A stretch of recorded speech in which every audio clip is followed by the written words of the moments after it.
Ketika budaya Korea membahana di tanah air, bahasa dan sastra Indonesia justru jadi primadona di negeri gingseng.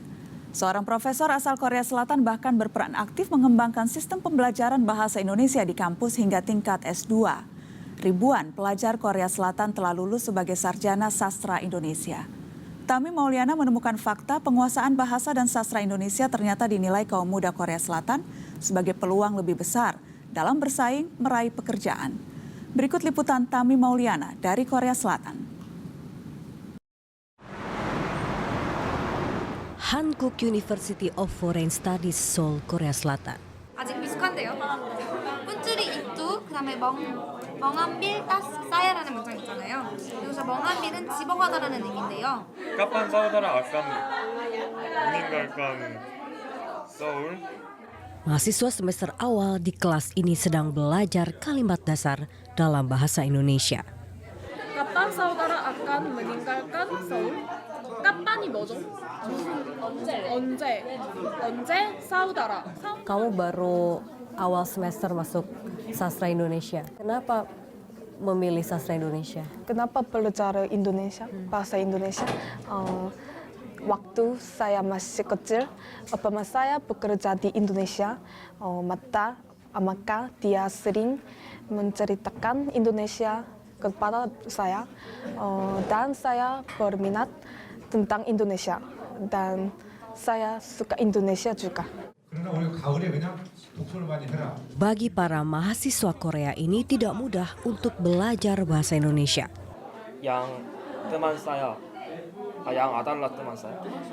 Apalagi untuk mengeja beberapa kalimat yang sulit diucapkan oleh lidah mereka.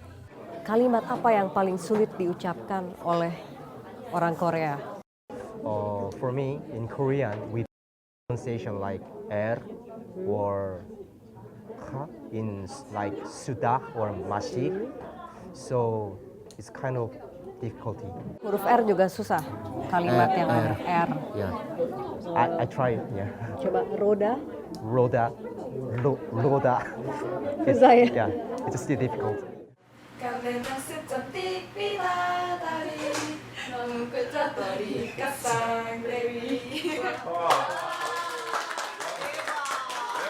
Melihat semangat mahasiswa semester awal ini, Profesor Ko Hyung Hun, guru besar sastra Indonesia di Hankuk University of Foreign Studies, mempunyai berbagai macam cara untuk memperkenalkan bahasa Indonesia lebih dalam kepada mahasiswanya. 이런 관계가 졸업 후에도 이어진다. 졸업 후에도. Salah satunya dengan mengajak diskusi santai di luar kelas saat jam makan siang. Salah satu cara Profesor Ko untuk mengenalkan bahasa Indonesia dengan cara seperti ini.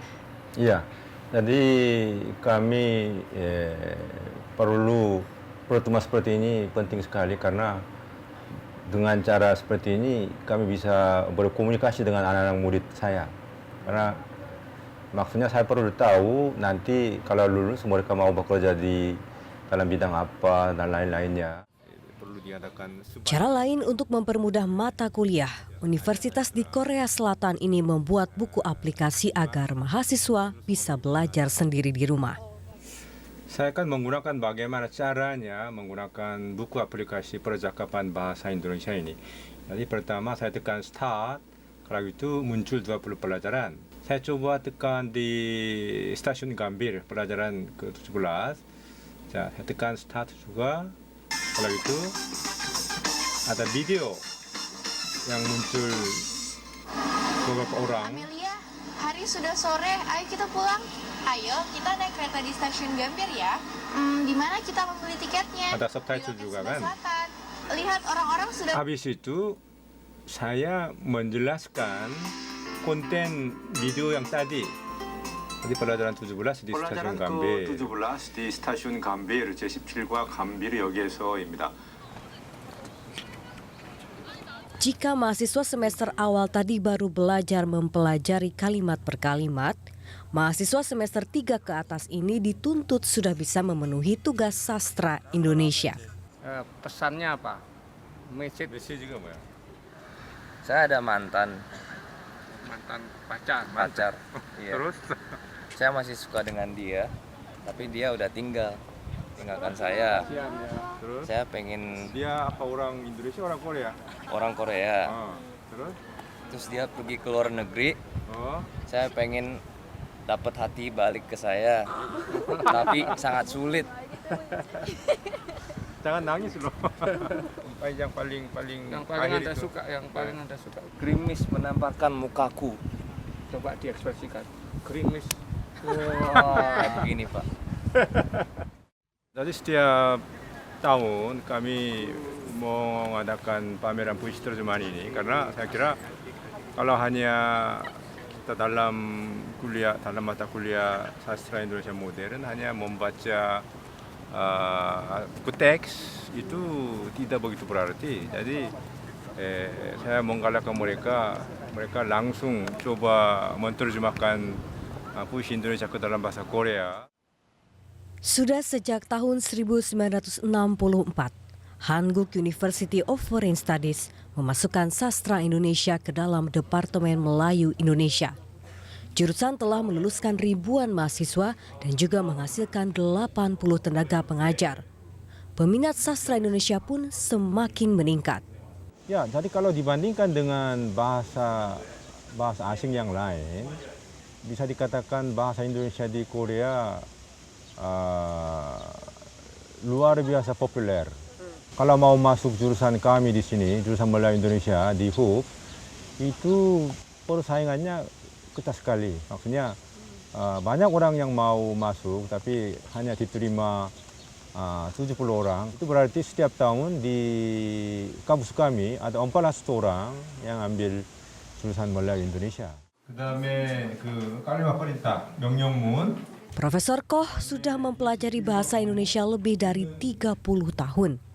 Kecintaannya terhadap bahasa dan sastra Indonesia mengantarkannya menjadi salah seorang ahli bahasa Indonesia di Korea Selatan. Prof, yang pertama nih, bagaimana awalnya Profesor Koh bisa tertarik untuk belajar bahasa Indonesia? Ya, sebenarnya ketika saya masuk universitas, ada seorang kakak kelas saya SMA di salah sebuah kampung di provinsi Jeolla Selatan itu. Dia merekomendasikan dua jurusan. Pertama Spanyol, yang kedua bahasa Indonesia. Jadi dia bilang, oh kalau sekarang kalau yang ambil Spanyolnya banyak, tapi Indonesianya tidak begitu banyak, jadi lebih baik ambil jurusan Indonesia. Lalu ketika Prof mengambil jurusan bahasa Indonesia, apakah mulai tertarik dengan negaranya itu sendiri atau gimana, Prof? Ya, sebenarnya saya tertarik pada sastra Indonesia. Jadi saya ikut kuliah sastra Indonesia. Ternyata sarjana sastra Indonesianya menarik sekali. Jadi total sudah berapa tahun Profesor mempelajari bahasa Indonesia? Ya, saya angkatan 77. Oh, jadi mulai tahun 1977 saya mulai mempelajari bahasa Indonesia. Pramudia Anantatur, sosok sastrawan Indonesia yang menginspirasi Profesor Koh. Jadi Prof jatuh cinta terhadap sastra Indonesia ya? Dan Pramudia Anantatur itu sebelum beliau meninggal saya sering berjumpa dengan Pak Pram itu. Oh, sempat berjumpa dengan Pak Pram? Iya, banyak kali. Dan saya sempat interview juga sama Pak Pram dan saya pinjam buku dari Pak Pram. Apa yang paling berkesan Prof ketika bertemu dengan Pak Pram? Pak Pram itu seorang kakek. Ya. Jadi orang yang biasa. Jadi memang dia kalau sebagai seorang novelis, sebagai seorang sastrawan, memang luar biasa keunggulannya. Tapi sama juga seorang kakek. Jadi tidak birokrat, sederhana saja. Jadi saya suka tingkah laku seperti itu. Seorang sastrawan asal Indonesia menjadi rekan Profesor Koh mengajar sastra Indonesia di universitas ini. Tengsu Cahyono sudah 2 tahun mengajar di sini. Saya hadir di sini itu sebagai native speaker ya.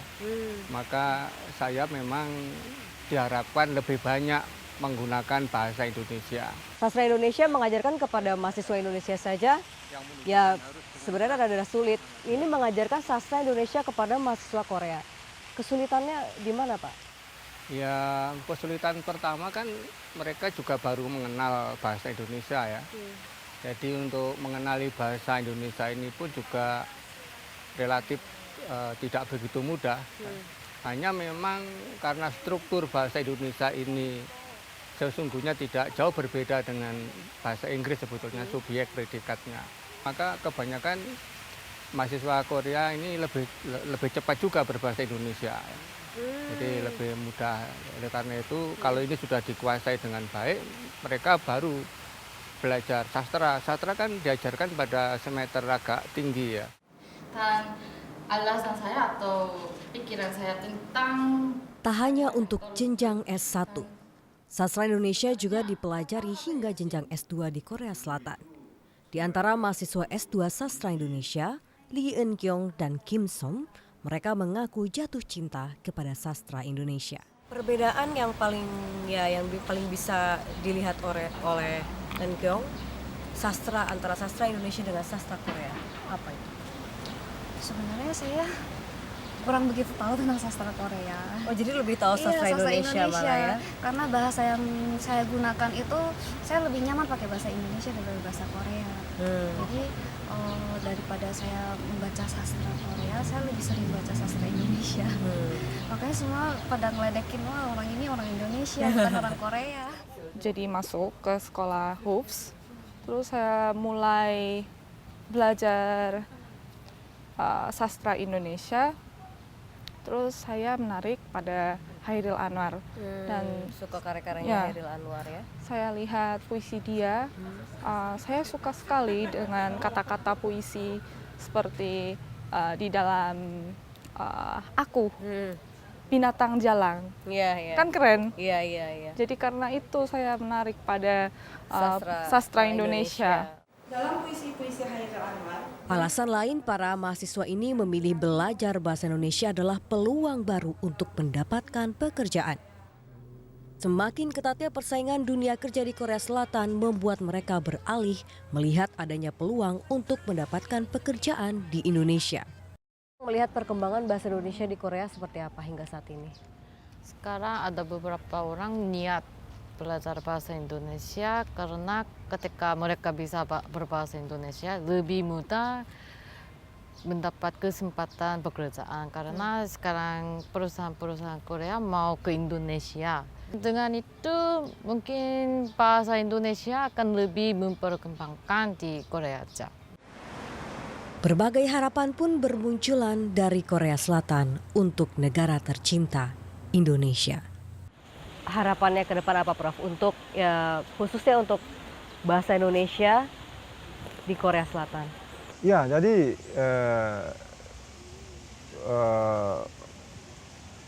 semakin banyaknya anak-anak yang mau mempelajari bahasa Indonesia dan budaya Indonesia itu membuktikan hubungannya Indonesia dan Korea.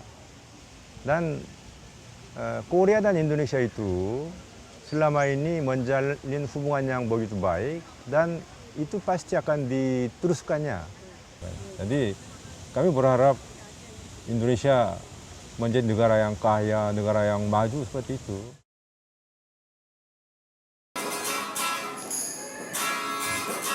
Tell Me, alat deteksi musik, penghitung rupiah, hak para pencipta lagu. Sesaat lagi di 360.